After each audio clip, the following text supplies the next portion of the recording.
Welcome to the off switch, a place where time begins to stretch and the weight of the world dissolves.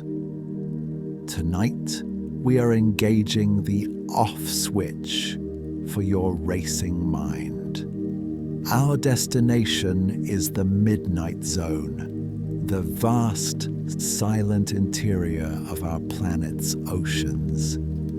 Before we begin our descent, take a moment to acknowledge the space you are in right now.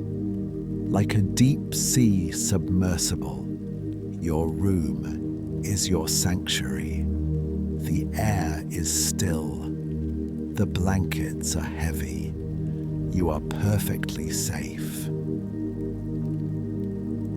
We will sink through the 4 great layers of the ocean, moving from the sun-drenched surface to the Hadal trenches, where the pressure is enough to crush steel. Yet life still finds a way to dance in the dark. We will learn about the brave explorers of the 1930s who first dared to enter this void. And we will look at the science of bioluminescence, nature's own neon lights. But for now, just breathe. The hatch is sealed. The ballast tanks are filling. We are beginning to sink. As we leave the surface, the first thing you notice is the sound. The crashing of waves and the crying of gulls quickly fade into a muffled, rhythmic thrum. At 10 meters, you feel the first embrace of the ocean. The sunlight here is still intense, a shimmering gold that pierces through the turquoise water in long, moving shafts called God rays. But water is a filter. As we sink to 30 meters, a strange scientific phenomenon occurs. The color red disappears. Because red light has the longest wavelength and the lowest energy, it is the first to be absorbed by the water molecules. If you were to look at a red rose here, it would appear a dull, velvet black. At 50 meters, the oranges vanish. At 100 meters, the yellows are gone. You are witnessing the world being simplified. The distractions of bright colors are being stripped away, leaving only a calming, infinite jade. We are passing through the scuba zone, the limit for most human divers. Below us lies the vast majority of the living space on Earth, a space we are only just beginning to understand. Feel the submersible tilt slightly forward. We are moving into the deep. At 200 meters, we cross a threshold. We have entered the mesopelagic zone, the Twilight Zone. Here, the light is no longer a beam, it is a ghost. It is a dim, shadowless indigo that seems to come from everywhere and nowhere at once. This is the home of the great DL vertical migration. Every single night, trillions of tiny organisms, shrimp, krill, and lanternfish, rise from these depths to the surface to feed under the cover of darkness, only to sink back down at dawn.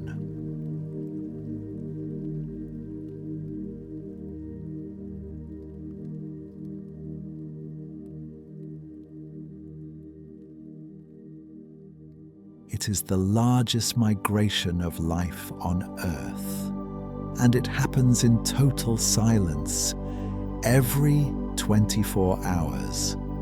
Imagine those trillions of tiny heartbeats moving in a slow, rhythmic pulse with the rotation of the planet.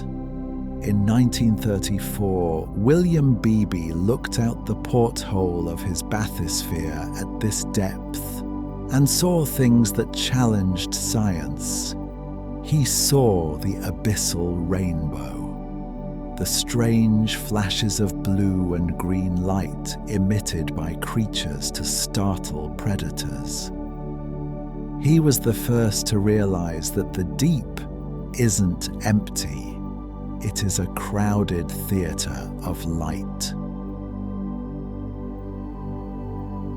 As we sink further to 700 meters, we reach the oxygen minimum zone. Here, the water is still and ancient. Some of the water molecules surrounding our ship haven't touched the surface of the Earth in over 1,000 years. They are old water, carrying the stillness of centuries. Let that stillness enter your mind. You are surrounded by a history that predates every worry you carry. We have reached the 1,000-meter mark. The last stray photons of sunlight have vanished. We have officially entered the bathypelagic zone, the midnight zone. Outside your window, the water is a perfect ink black. But as your eyes adjust, you see the snow. Marine snow is the lifeblood of the abyss. It consists of tiny particles of organic matter, dust, shells, and plants drifting down from the world above. It is a slow-motion blizzard that never stops. Scientists have calculated that it can take several weeks for a single flake of marine snow to reach the bottom. Watch a single flake through the porthole. It wobbles, it drifts. It pauses in a tiny eddy, and then it continues its journey down. It is the ultimate lesson in letting go. It doesn't fight the current, it trusts the gravity of the deep. The pressure outside our hull is now over 1,500 pounds per square inch. To the human mind, that sounds terrifying. But to the creatures here, it is a hug. It is the constant, steady pressure that allows their fragile, jelly-like bodies to hold their shape. Think of your own bed as that pressure, a firm, steady support that allows you to let go of your internal tension. You don't need to hold yourself up anymore. The ocean is doing it for you. The descent is effortless. We are moving toward the center of the world, and all is quiet. This section for Hour 2 is crafted to be extremely immersive. It moves away from the physical journey of the descent and into the dreamlike world of bioluminescence. In this hour, the script focuses on the concept of biological light, which provides a beautiful visual for the listener to focus on behind their closed eyes. We have now crossed the threshold into the bathypelagic zone, the midnight zone. It is called this because even at noon on the sunniest day at the surface, not a single stray photon of sunlight can reach us here. We are in a world of absolute, permanent shadow. Take a moment to feel the temperature of your own space. Outside the titanium walls of our submersible, the water has settled into a constant chilling 39 degrees Fahrenheit. It is a cold that never changes, a stillness that has existed for millennia. But inside your cabin, the air is warm. You are cocooned in safety. At this depth, 1,500 meters below the waves, the water is incredibly dense. It feels less like a liquid and more like a heavy, supportive gel. Imagine the ocean as a giant, dark velvet pillow. It is pressing against the sides of our ship, and in turn, you can feel that pressure inviting your own body to become heavy. Your legs feel heavy. Your arms feel heavy. Your eyelids feel as though they are made of the same ancient, dark water that surrounds us. Now look out into the blackness. At first, it looks empty, but as your eyes adjust to the off switch of the world, you begin to see tiny sparks. This is bioluminescence. In the deep, 90% of the creatures have evolved the ability to create their own light. This isn't like the light of a fire or a light bulb which creates heat. This is cold light. It is a chemical reaction involving a molecule called luciferin and an enzyme called luciferase. Imagine a jewel squid drifting past. It is covered in thousands of tiny glowing photophores that look like shimmering blue diamonds. It doesn't glow to be seen, it glows to hide. By matching the faint, ghostly light from above, it disappears into the gloom. A process scientists call counter-illumination. Watch the colors.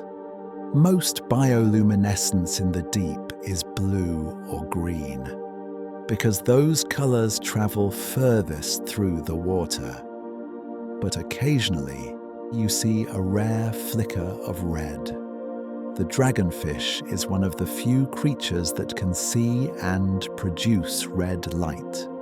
It uses it like a secret sniper's infrared scope, illuminating its prey without the prey ever knowing it's being watched. It is a quiet, secret language of light. The ocean is talking to itself in flashes and glows, and we are simply here to observe the silent conversation. As we drift deeper toward 2,000 meters, we encounter the Atola jellyfish. It looks like a crown made of glowing ruby glass. When it is startled, it creates what scientists call a burglar alarm display. A spinning circle of bright blue light that flashes like a police siren. But here in the quiet, the Atola is calm. Its long, delicate tentacles trail behind it like threads of silk. They drift upward, caught in the invisible currents of the deep. There is no hurry here. There are no deadlines in the midnight zone. Think about the life of a jellyfish at 2,000 meters. It has no bones. It has no heart. It simply pulses, expand, and contract. Expand and contract. Its entire existence is a meditation. Let your breathing match the pulse of the Atola. Breathe in, feeling your chest expand like the bell of the jellyfish.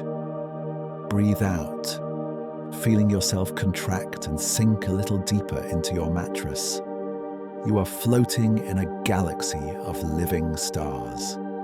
Every spark of light you see is a life that has never known the sun, never known the wind, and never known the stress of the world above. We are now at the limit of the great mammalian explorers. Somewhere in the darkness around us, a sperm whale may be hunting. These giants hold their breath for over 90 minutes, diving into this crushing pressure to find the giant squid. Think of the whale's heart. At these depths, to conserve oxygen, a whale's heart rate slows down to just a few beats per minute. A long, slow, steady thrum. It is the slowest drumbeat on Earth. Even the giants must find peace to survive here. They must become part of the stillness.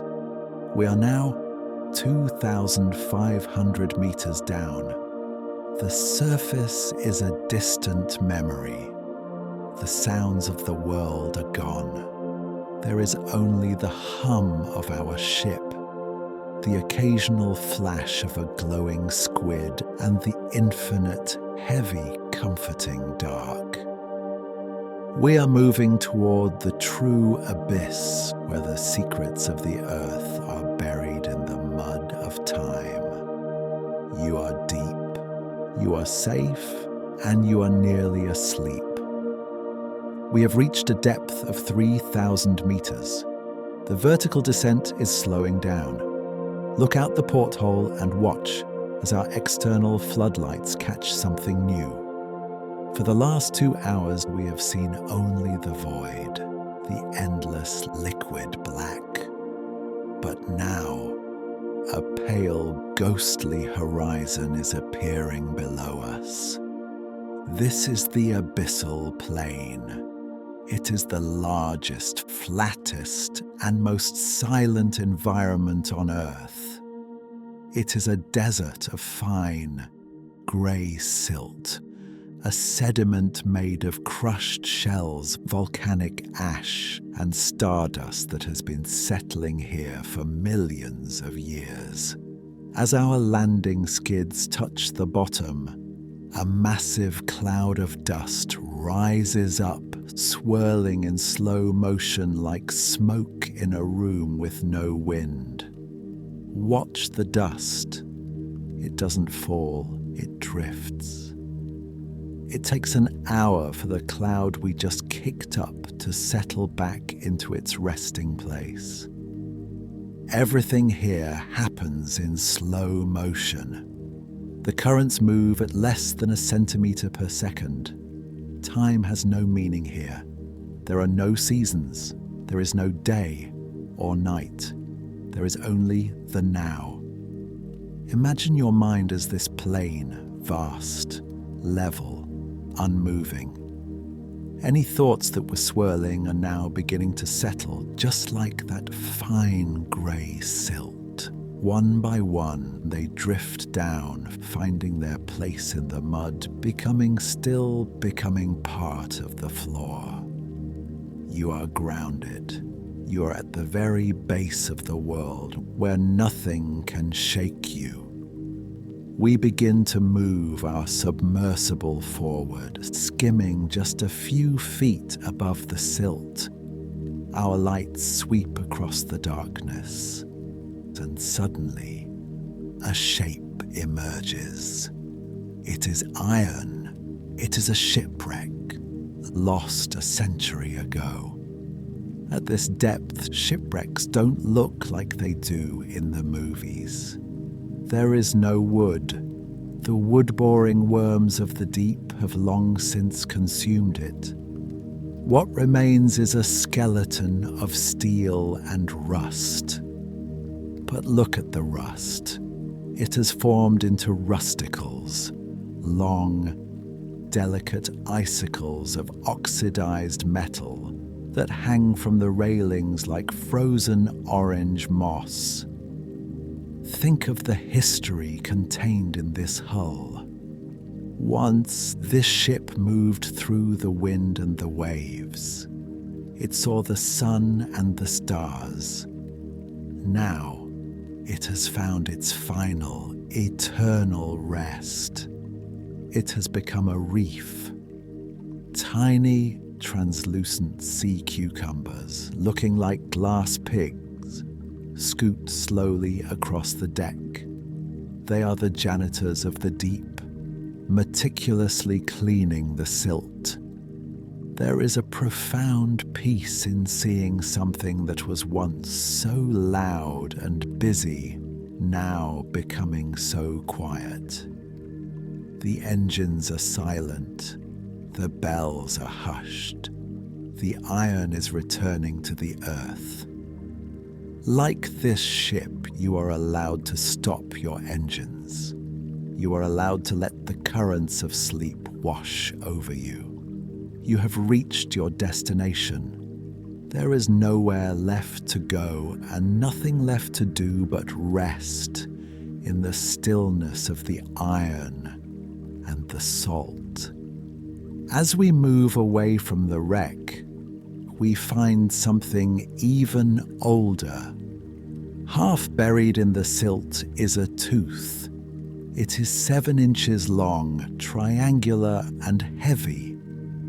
It belongs to a megalodon, the prehistoric shark that ruled the oceans millions of years ago.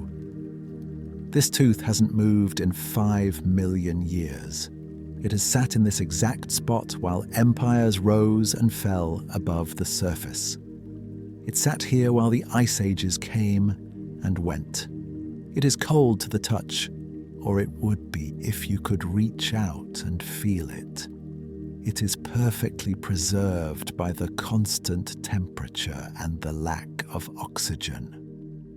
Beside it, we see small metallic balls called manganese nodules. These are small rocks that grow one layer at a time, like a pearl around a tiny fragment of bone or a piece of stardust. They grow at a rate of 1 millimeter every million years. Think about that scale of time. 1 million years for a single millimeter. When you feel like your life is moving too fast, think of the manganese nodule. Think of the megalodon tooth. Here, fast doesn't exist. The deep sea operates on the scale of eternity. Your racing mind is trying to solve problems for tomorrow, but down here, tomorrow is 1 million years away. The pressure of the water is a reminder that you are held in the hands of time. You are safe in the slow, ancient rhythm of the planet. Let your breathing slow down to the speed of the deep. 1 breath for every century of silence. We turn off our floodlights. We sit in total darkness to save our batteries. Now, the abyssal plain reveals its true beauty. The silt itself is glowing. There are tiny microscopic organisms, ostracods, that live in the mud. When we touch down, we disturb them, and now the entire floor of the ocean is shimmering with a soft, bioluminescent blue light. It looks like a field of glowworms stretching out into infinity. And from above, the marine snow continues to fall. But now, it is catching the light of the ostracods. It looks like blue diamonds falling onto a bed of glowing coals. You are suspended in the center of this light. You are between the glowing floor and the dark ceiling of the water. You are weightless. you are drifting. The hum of the submersible is now a part of your own heartbeat. You are the deep sea. You are the silence. You are the stillness. As we prepare to enter the final hour, the Hadal trenches, you realize you are already there. You have reached the bottom of your thoughts. You have found the off switch. Sleep is no longer something you are trying to do. It is something you have become. We are moving from the abyssal plains into the Hadal Zone, named after Hades. This is the world of the deep sea trenches, the Mariana, the Tonga, the Philippine. Because this section is as long as the last, the narrative becomes ultra-descriptive. We focus on the physics of the void and the strange, translucent life that survives where no one else can. We are leaving the flat, grey deserts of the abyssal plains. Our submersible glides over a sharp, jagged edge of volcanic rock, the lip of a canyon that makes the Grand Canyon look like a mere crack in the sidewalk. We are entering the Hadal Zone. Imagine the sensation of the floor falling away. Below us lies a trench that descends another 7 miles into the crust of the earth. As we begin this final, vertical drop, the pressure becomes almost incomprehensible. Outside these titanium walls, the water is pressing in with 8 tons of force per square inch. That is the equivalent of having an elephant stand on your thumb, then stacking another 40 elephants on top of that. But inside, you feel nothing but the warmth of your blanket. In fact, the higher the pressure rises outside, the more profound the stillness becomes inside. The water at this depth is so heavy it barely moves. It is ancient, it is dense, it is a liquid shield between you and the rest of the universe. Watch the walls of the trench as we sink. They are not bare rock. They are draped in Hadal mats, billions of microbes that feed on the sulfur and minerals leaking from the Earth's core. They look like pale, golden velvet clinging to the stone. Breathe in the thought of that velvet. Let your mind become as still as the stone walls of the trench. You are descending into the roots of the world. As we pass 8,000 meters, we look out for the residents of the extreme deep. You might expect monsters, but the truth is much more peaceful. We see the Hadal snailfish. This fish is pinkish white and translucent. You can see its tiny heart beating through its skin. It has no scales. It has no hard bones.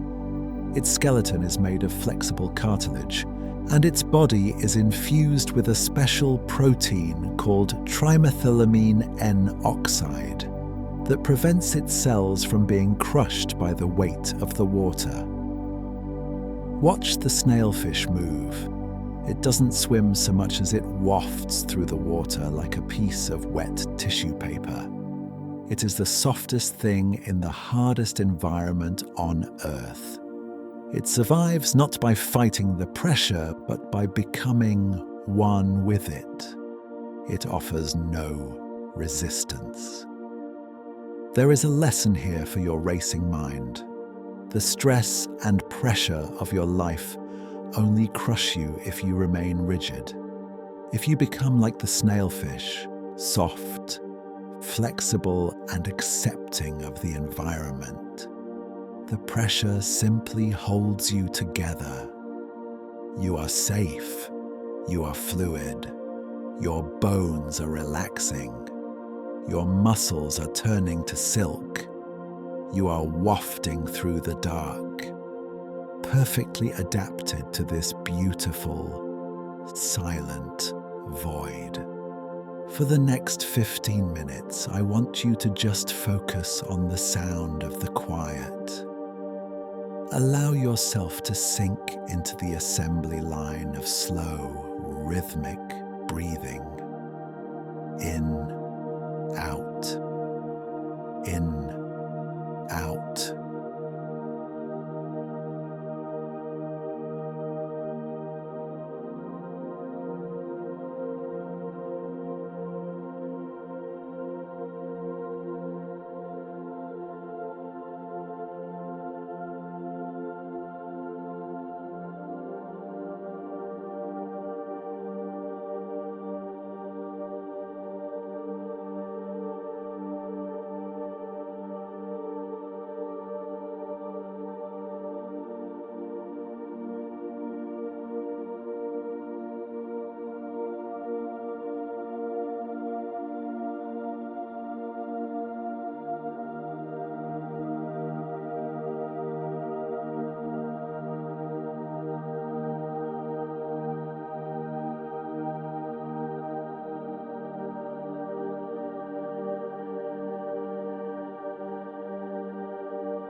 We are now approaching the bottom of the Challenger Deep, the deepest point in the world's oceans.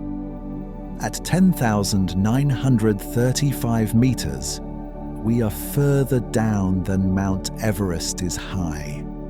If you were to drop a stone from the surface, it would take over an hour just to reach us here. The soundscape has changed. In the first hour, we heard the hum of the ship. Now, we turn the engines off completely. We are drifting on the last few feet of our journey. Listen to the silence. In the 2010s, researchers dropped a hydrophone here and discovered that the bottom of the ocean is never truly silent. You can hear the distant, muffled groaning of the Earth's tectonic plates as they grind against one another. It is a sound deeper than any bass note on a piano. It is the sound of the planet breathing. It is a low, vibrating hum that you feel in your chest, rather than hear with your ears. It is the Earth's lullaby. It is the most fundamental sound in existence. Let that vibration anchor you. It is the sound of permanence. It is the sound of something that has been here for 4 billion years and will be here for 4 billion more. Your worries are fleeting, but this sound is eternal. Sink into the vibration. Let it shake loose the last of your thoughts until there is nothing left but the hum. Our landing skids finally touch the absolute bottom. There is no dust cloud here, for the sediment is so fine and so packed by the weight of the miles of water above that it is like landing on a bed of cold, grey flour. We have reached the end of the map. There is no further to go. Look out the porthole one last time. You see a gigantic amphipod, a creature like a white shrimp the size of a dinner plate, hovering over the silt. It moves with a slow, mechanical grace. It is the lone sentinel of the deepest place on Earth. The lights of our submersible begin to dim as we enter power save mode. The amber glow of the dials fades, darker and darker. The warmth of the cabin remains, but the visual world is closing its eyes. You are 7 miles beneath the noise. You are 7 miles beneath the light. You are in the heart of the world, wrapped in a blanket of 7 miles of water. The pressure is peace. The darkness is a sanctuary. The hum of the earth is your breath. You are not just asleep. You are a part of the deep. You are the trench. You are the stillness. You are the off switch. We have spent time at the very root of the world. But now it is time to begin the long, slow journey back toward the light. In a submersible, to go up, we do not turn on a loud engine. We simply release the ballast. Imagine the sound of heavy iron weights being released from the bottom of our ship. A dull, hollow clunk that echoes through the trench. And then the sensation of weightlessness. Without the weights, the physics of buoyancy takes over. We are no longer pushing against the world. The world is pushing us upward. You are being lifted. Imagine yourself lying on a cloud that is slowly rising through a dark, liquid sky. There is no effort required. You don't have to move a muscle.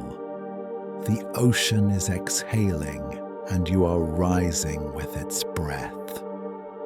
As we leave the floor of the Challenger Deep, we pass through the Hadal Transition Zone. This is where we see the xenophyrophoras. These are the largest single-celled organisms on the planet.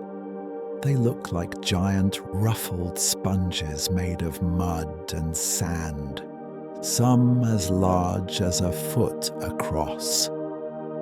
Think about that. A single cell, the size of a dinner plate, living in the crushing dark for perhaps 100 years. It has no brain, no nerves, no anxiety. It simply absorbs the minerals of the water. It is a living stone.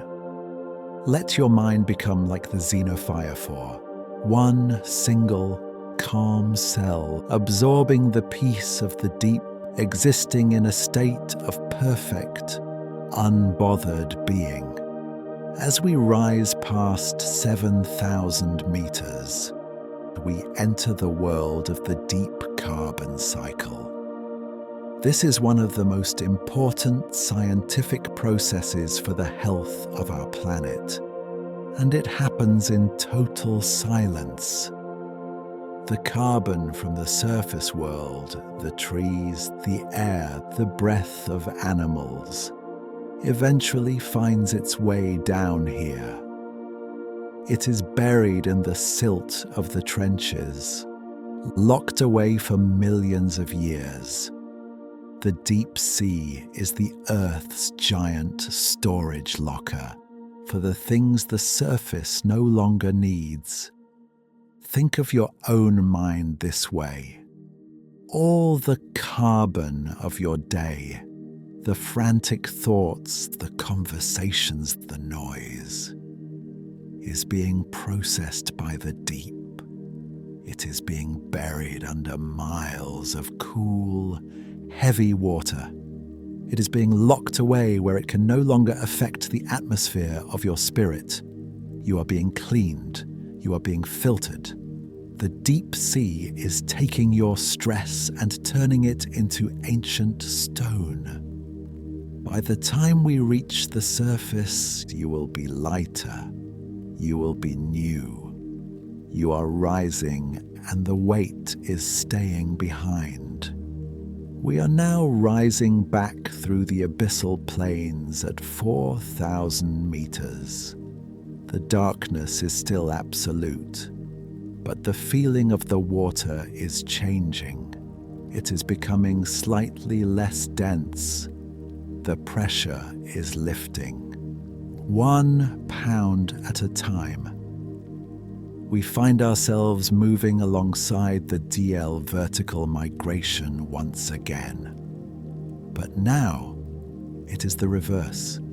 Millions of tiny lanternfish and transparent shrimp are beginning their long trek back down as the first hint of morning begins to touch the surface miles above. We pass a glass sponge. These are creatures whose skeletons are made entirely of silica, the same material as glass. They can live for over 10,000 years. One single glass sponge in the East China Sea was found to be 11,000 years old. It was alive when the last ice age ended. It was alive when humans first began to farm. It has sat in this exact spot, in this exact silence, for every second of human history. Imagine the perspective of 11,000 years of silence. To a glass sponge, a human life is like a single flash of bioluminescence, a tiny spark that comes and goes in an instant. Your worries, your racing mind are just tiny sparks. They feel bright now, but in the context of the deep, they are already gone. There is only the glass. There is only the water. There is only the long, slow rise. We are passing 1,000 meters. The midnight is turning back into twilight.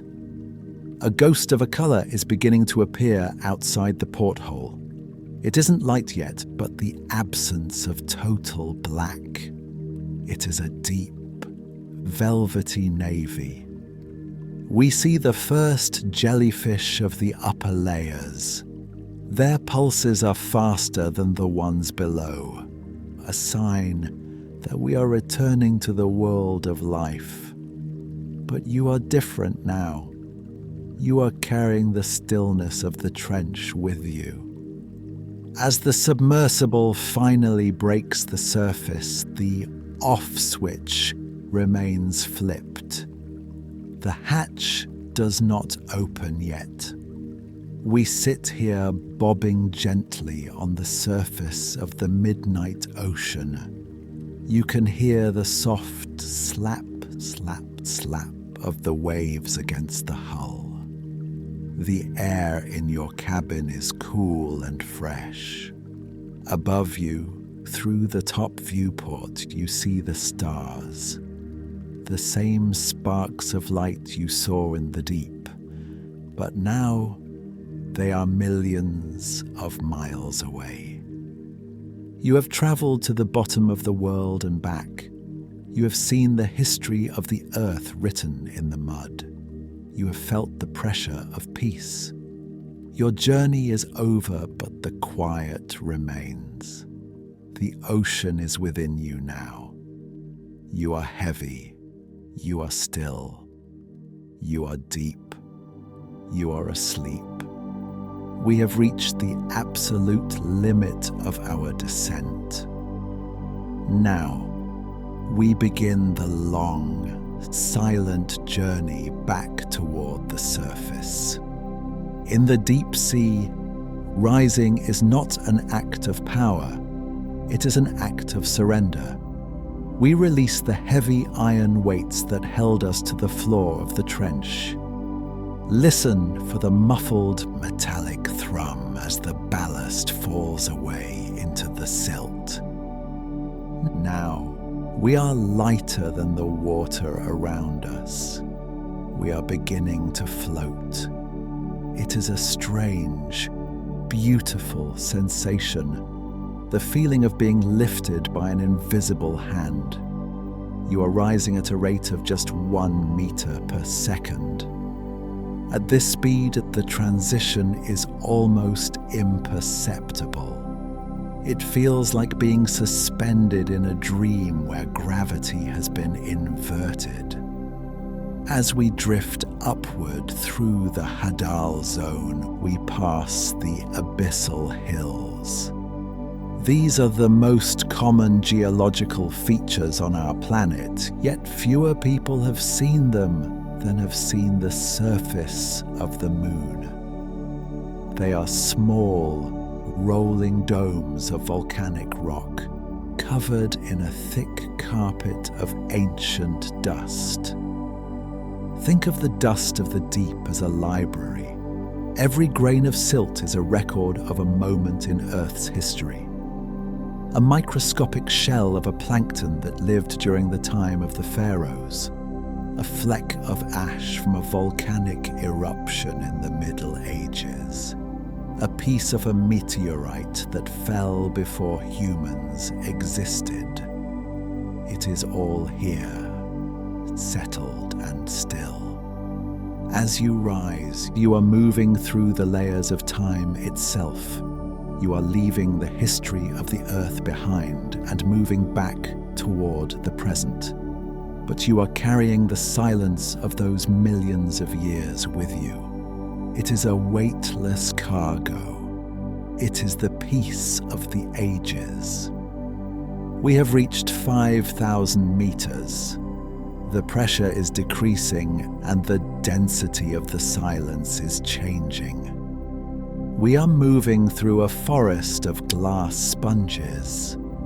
Unlike the plants on the surface, these creatures do not need the sun. They build their skeletons out of silica. literally weaving glass out of the seawater. Some of these sponges have been standing in this exact spot for over 10,000 years. They are the oldest living animals on Earth. They do not have hearts. They do not have brains. They do not have racing minds. They simply exist as a filter, allowing the ocean to pass through them. Imagine yourself as a glass sponge. You are transparent. You are still. You are ancient. The currents of your thoughts are like the currents of the ocean. They flow through you, but they do not move you. You are anchored to the deep. Even as we rise, the part of you stays here in the 10,000-year-old silence. Look at the structure of the glass. It is a perfect, mathematical, hexactinellid lattice.